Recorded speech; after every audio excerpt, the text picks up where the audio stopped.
This is my test video diary for my trip to Tam. Now, I've already done an actual test as far as technically making things work, but this is sort of my personal test, me testing the process of video diarizing.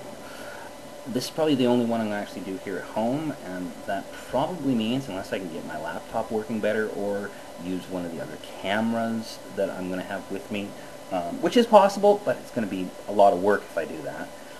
This will be the only one, this will be the best quality visually. Keep on looking at the screen to see how great the quality is. It's not very particularly great quality. Anyway, this will probably be the best quality one, because it's going to be the only one I do here at home on my desktop computer. So, or maybe I'll figure out what the hell is wrong with my laptop and that it's doing weird stuff. I'm really wasting your time right now. So, the subject of the day is my evolution as a skeptic. There's sort of a lie, frankly, that goes on between skeptics. Many skeptics claim that they were skeptics from the beginning. Now, from the get-go, right out of the womb, poof, they were skeptical.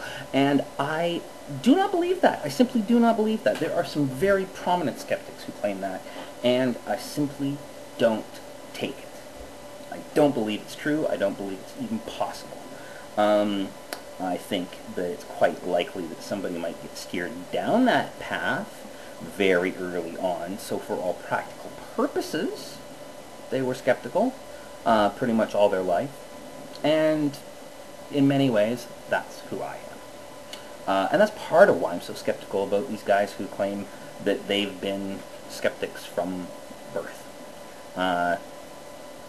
Is because I think I pretty much was handed everything anyone needs to be that way, and I don't think that I can fairly claim that. So, how that happened is that my parents were both in families where they lost their father quite early. In both cases, that meant that my grandmother on each side was raising kids on her own, and that resulted in various things, everything from a smidgen of, you know what, if this is the way God's going to treat me, then to hell with him, to simply not having time for church. So both my parents were raised in families that were at best quasi-religious. And by the time I was a child, there was no practice going on in our homes. As a matter of fact, when I was a little kid, at one point I asked my dad, hey, how come we don't go to church like our neighbors do? And was told that, well, you know, if you want to go to church, I can talk to them, and maybe you can go with them if you like. And I thought about it and thought, yeah, I don't really know what it is about church that they think is so great. They go and they read what strikes me as a rather inscrutable, boring book, and I get to stay home and play in the mud all Sunday. I think I'm going to not go to church. Thanks, Dad. My parents both made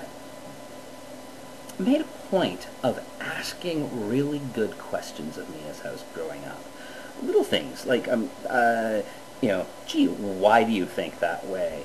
Is that really what you think?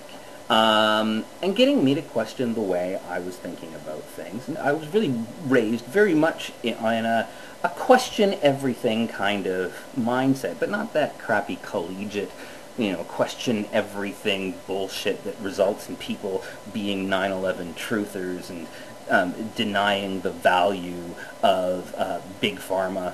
Big pharma. Now, I honestly can't say with too much specificity what my parents did to get me thinking about how evidence works. Because honestly, that is something that really was never at a conscious level until the last few years of my life. But it was all very sort of, I hate to use the word, but instinctive. You know, I did have a really good knee-jerk bullshit detector. As a child, I was fascinated with things like UFOs and Sasquatch and, well, the Ogopogo, of course. But I never really looked at these things as anything that was real. It was always stuff that was a myth. I also remember, very good example, of waking up in my bunk bed, which means it was before I was 13 years old. My parents split up when I was that age, and that's when my bunk bed disappeared. So I woke up in my bunk bed and having the thought of, oh, wow, hey, that was one of those dreams where I feel like I'm flying around outside of my body. So I was clearly having the standard out-of-body experience. But even as a less than 13-year-old kid, I was thinking of it in terms of, oh yeah, that was a dream.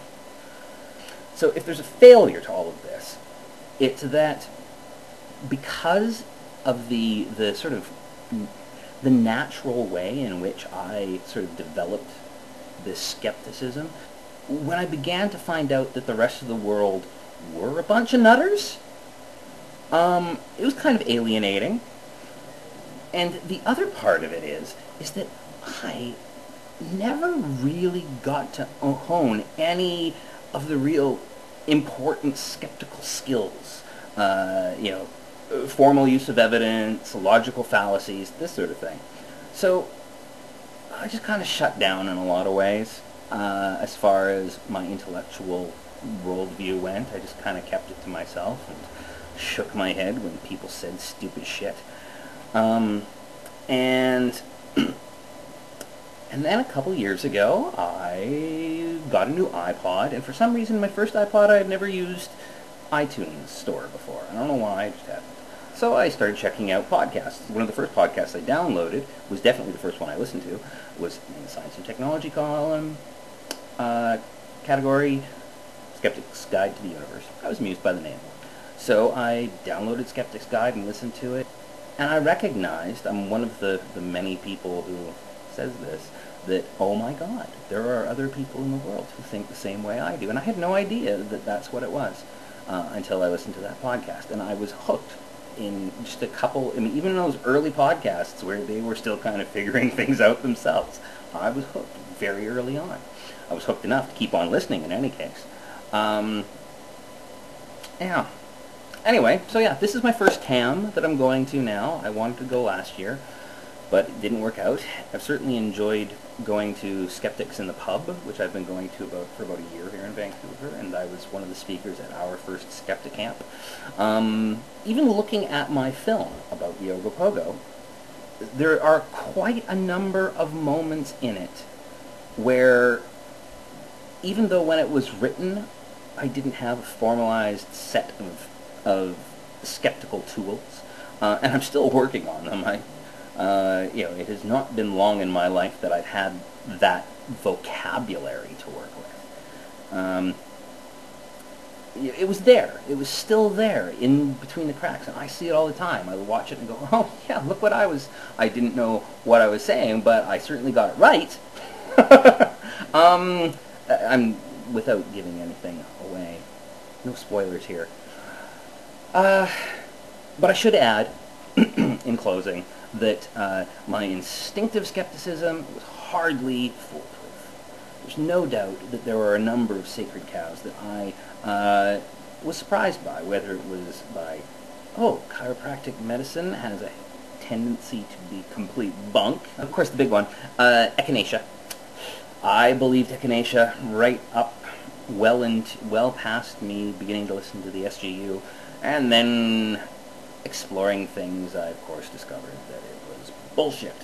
And I kept a bottle of echinacea in my cupboard for probably close to a year after that. It was probably actually about a year ago now, roughly, that I came home one day and I was just like, oh, that thing's still there. And there's no way I'm ever going to use it again because it's bullshit. I just didn't have the strength back then to throw it out, but now I'm ready to. So without much ceremony, but certainly a lot of symbolism, I took that bottle and I flushed the contents down the toilet. And, yeah, I was already the rest of the way to a full-on hardcore rationalist skeptic. But that was kind of the moment that, that was where I moved the tassel from one side to the other.